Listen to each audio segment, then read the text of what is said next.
We are now in a new month, and with the new month comes some new elevated welcome offers. And welcome offers are probably the best way to significantly reduce the cost of your next vacation. So, in this video, we are going to get into the best elevated offers that are currently going on right now, which will include those Chase Sapphire offers that you're probably hearing all about. But it's also going to include some more under the radar welcome offers that are going to take a little bit more strategy to actually be able to find. So the first welcome offer that I'm going to cover in this video is going to be the IHG Premier Business. And the reason that I'm going over this offer first is because there is some urgency with the offer ending on May 15th. So this welcome offer is going to be to earn up to a total of 175,000 IHG points, which is going to be broken down by being able to earn 140,000 bonus points when you spend $4,000 or more in the first 3 months of having the card, and then an additional 35,000 bonus points if you spend an additional 3,000, so the total spend being 7,000 during the first 6 months. So this welcome offer might be a lot to digest, but I'm going to break down both components of it so we can discuss the exact value that we're going to be able to get. In general, IHG points are valued a little bit lower. Obviously, there is some more upside if you were to book properties like intercontinentals,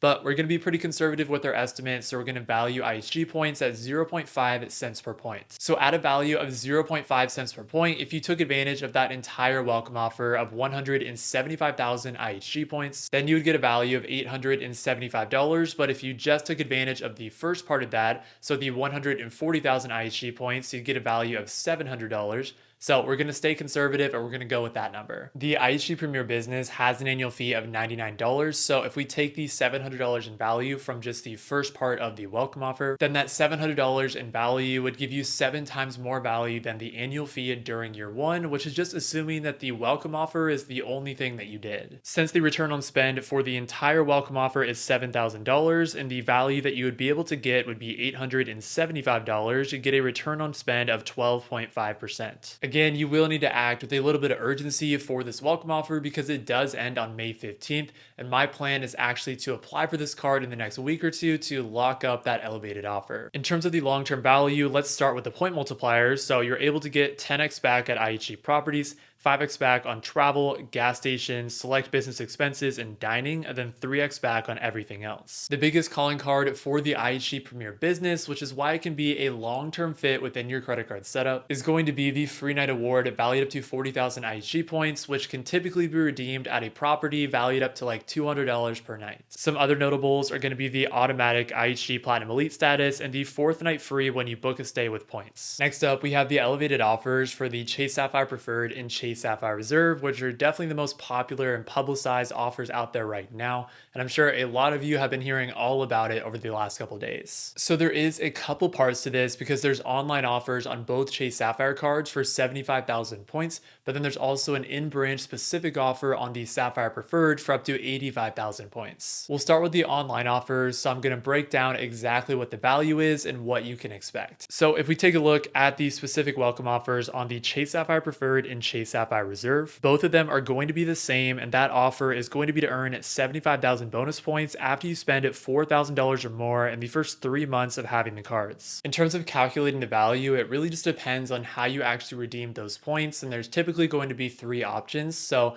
I'm going to start with the Sapphire Preferred. The first option would be that you take those 75,000 points on the Sapphire Preferred and you redeem them for cash back, which would give you a value of 1 cent per point, so $750 in total value. The second option would be redeeming those points through the Chase Travel Portal, which would give you 1.25 cents per point, so you'd get $900 in total value. And then the last option would be transferring those points out to Chase's travel partners, which could give you upwards of 2 cents per point in value, so upwards of $1,500 in value, but again, it just depends on what your redemption looks like. With the Sapphire Reserve, again, it's the same offer, but it's just a little bit different in terms of what your options are. So you've had the same option of redeeming your points for 1 cent per point for cash back, so $750 in value. But then the difference would be you get a higher rate through the Chase Travel Portal, so you get 1.5 cents per point for that redemption, which would give you a total value of $1,125. And then again, you'd have that same travel partner upside of being able to redeem your points for upwards of 2 cents per point and potentially getting over $1,500 in value. So as we dive into the value that you'd be able to get from the welcome offers, I'm going to take that middle estimate. So I'm going to make the assumption that at the very minimum, you're able to redeem those points through the Chase Travel Portal. With the Chase Sapphire Preferred, the value of redeeming your points through the Chase Travel Portal is going to give you a total value of $900.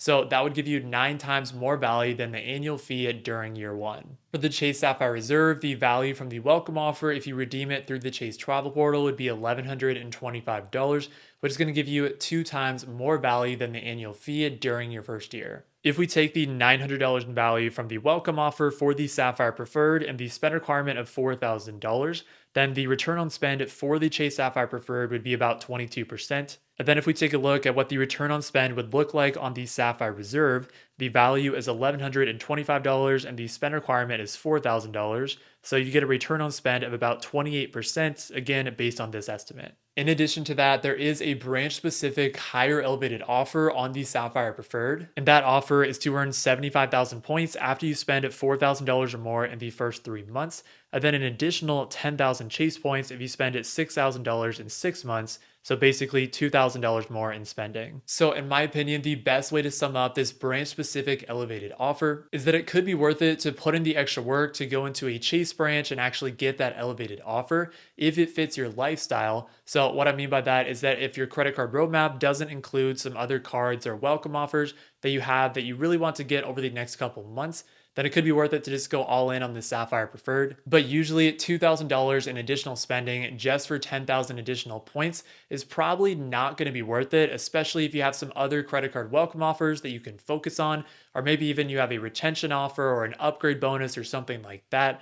Typically, it's just not as much worth the spend. In terms of long-term value, it is going to be important to know which Chase Sapphire card would fit your lifestyle. And that's because of the one Sapphire rule, which means you can only have one of these cards at one time. So both the Chase Sapphire Preferred and the Chase Sapphire Reserve do have the same access to Chase's travel partners. Both of them also have credits. So the Sapphire Preferred gives you a $50 hotel credit when you book a hotel stay through the Chase travel portal. And then the Sapphire Reserve has that flexible $300 travel credit. The Chase Sapphire Preferred is cheaper at $95 and is probably the best fit for most people, including myself, especially if the main thing that you care about is access to travel partners. But there are a couple reasons to where it would make sense to go with the Sapphire Reserve instead. So if you travel domestically really frequently and you could take advantage of the elevated rate through the travel portal, or if you have a Chase Sapphire lounge at your home airport. And I do have a lot of videos on my channel already going over the differences between them and the benefits on the Sapphire Preferred and the Sapphire Reserve. So I'll link one of those videos up above right now. The next welcome offer that I want to discuss is going to be the Big Daddy credit card, the American Express Platinum. Technically, this welcome offer is going to be one that you have to do a little bit more digging and have a little bit more strategy to actually get, because technically the public welcome offer is for 80,000 points, but that's not the one that you want to get. The reason that I say this is that there are plenty of data points of people finding 150,000 point offers on the Amex Platinum, and even some people finding 175,000 point offers. 175,000 points is a lot, and that's more than double the standard 80,000 point offer. So you want to do everything you can to try to find that offer, or at the very minimum, try to find that 150,000 point offer. So there's a couple different strategies that you can utilize to actually try to find those offers. So you can start by trying to do it yourself. So by going into incognito mode, opening up different tabs on different browsers and things like that. And in general, finding these offers, it might just take some patience. You might be there all day, just kind of cycling through different incognito browsers and opening up different tabs. But if that does get a little bit exhausting, you could try to get help from other people. So you can look for referrals on like Reddit or like on specific Discords and see if you can use someone else's link to actually find and activate that offer. Let's say that you are able to find that 175,000 point offer, which is to earn 175,000 American Express points. So when you spend $8,000 or more in the first 6 months, I'm going to be pretty conservative and value those American Express points at 1.5 cents per point, which would give the total value of this welcome offer a value of $2,625. With that value in mind, even with the high annual fee of $695, you'd still get 3 times more value than the annual fee during year one. From a return on spend perspective, if we consider the $2,625 in value and the $8,000 spend requirement, you'd be able to get a return on spend of about 33%. In terms of the long-term value, the American Express Platinum is one of the most valuable premium travel credit cards that is out there in terms of all the different benefits and credits that you're able to get. So I'll just scroll through some of the credits and benefits, but as you can see, there are valuable credits like the hotel credit and digital entertainment credit, elevated statuses with Hilton and Marriott. And then of course, a prime reason that a lot of people get the American Express Platinum to begin with, you'll get the best airport lounge access out of any credit card out there. So if you're someone that travels a lot, then this can be really valuable. So the next welcome offer that I want to cover in this video is going to be the welcome offer for the Citi Double Cash.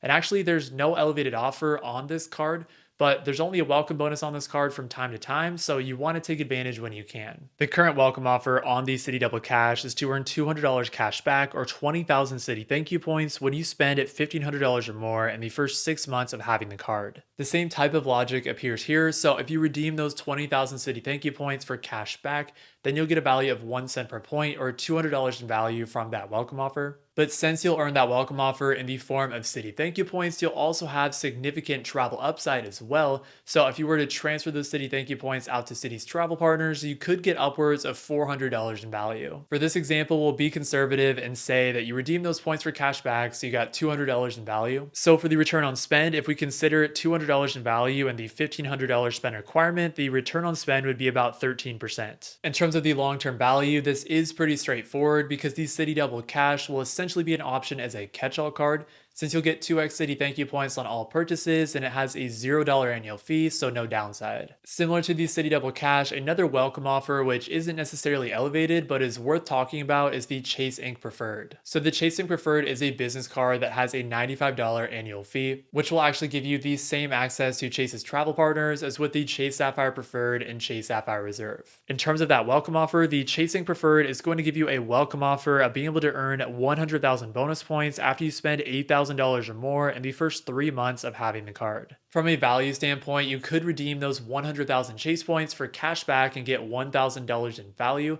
or you could redeem them for higher upside, transfer them out to travel partners, and potentially get upwards of $2,000 in value. Again, we'll be conservative here and we'll say that you're able to get $1,000 in value from the welcome offer, which is still at 10 times more value than the $95 annual fee. In terms of return on spend, since the value is $1,000 conservatively and the spend requirement for that welcome offer is $8,000, you get a return on spend of 12.5%. From a long-term value standpoint, the biggest calling card on the Chase Ink Preferred is that you'll have that same access to Chase's travel partners. So if you don't want to get either the Chase Sapphire cards, then the Ink Preferred is another alternative. The point multipliers are also strong, so you'll get elevated 3x point multipliers for shipping purchases, internet, cable, and phone services, advertising purchases, and travel. So if those point multipliers make sense, then this could be another reason to go with the Ink Preferred. In conclusion, I did cover a wide variety of different welcome offers that are out there right now. Some of them you will want to act fast for, so there's specific end dates on cards like the IHG Premier Business,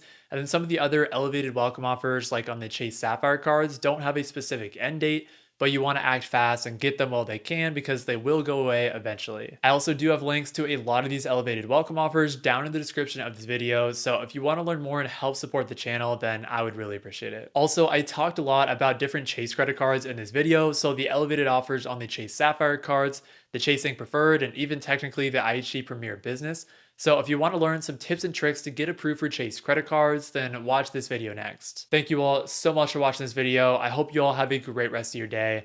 And thank you all so much again. Peace.